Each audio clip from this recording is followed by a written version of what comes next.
আসসালামু আলাইকুম গাইস, আজকে আমাদের এদিকে প্রচুর বৃষ্টি হয়েছে সকাল থেকে। এই জন্য দোকানে পিসিতে নেট আছে, কিন্তু কোনো ফোনে নেটওয়ার্ক পাচ্ছে না। দেখেন পিসিতে আমি নেটওয়ার্ক দেখা দিয়েছি, আর আমি এখন ফোন থেকে আপনাদেরকে প্রুফ দেখাই। এই দেখেন আমি ওয়াইফাই ঢুকলাম, দেখেন এখন আবার নামের শো করতেছে না। অনেক সময় নাম শো করে, অনেক সময় আবার নাম শো করে না, কিন্তু নেট পাচ্ছে না।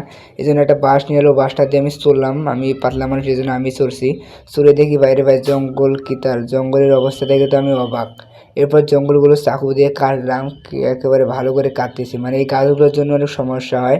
এই গাছগুলোর জন্য আবার ওই তারগুলো যে টুলডিক থাকে, এটা যে একটু কারেন্ট থাকে, তাহলে আবার আর এর যে সমস্যা হবে। এই জন্য আমি আমার এগুলো ভাবলাম যে কেটে কুটে দেয়, যেহেতু চড়ছি আর তো চড়া হবে না।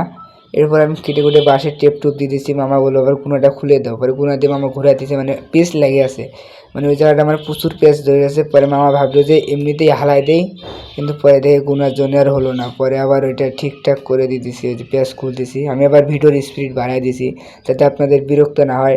স্ট্যান্ড নিয়ে সরি নিয়ে ফোন ওখানে ইটের সঙ্গে একটা দিয়ে রাখছিলাম, যাতে সুন্দরভাবে ভিডিও করতে পারি। ওটা পরে বুদ্ধি ছিল, দেশি জোগাড় দিয়েই আজকে ভিডিওটা করছি। পরে এটা নামাই দিয়ে আমি এদিকে আবার বেড়াইতেছিলাম, দেখি কীরকম ছাদের উপরে। এদিকে দেখেন একটা লাল শাকের গাছ, গাছটা সুন্দরই আছে, দেখে ভালোই লাগলো। ঠিক আবার মামাকে নামাই দিয়েছি, মামা আবার টেপ টুপ মেরে মুড়ে সব কিছু দেখতেছে। কিন্তু এদিকে একটা হাস্যকর ঘটনা ঘটে গেছে।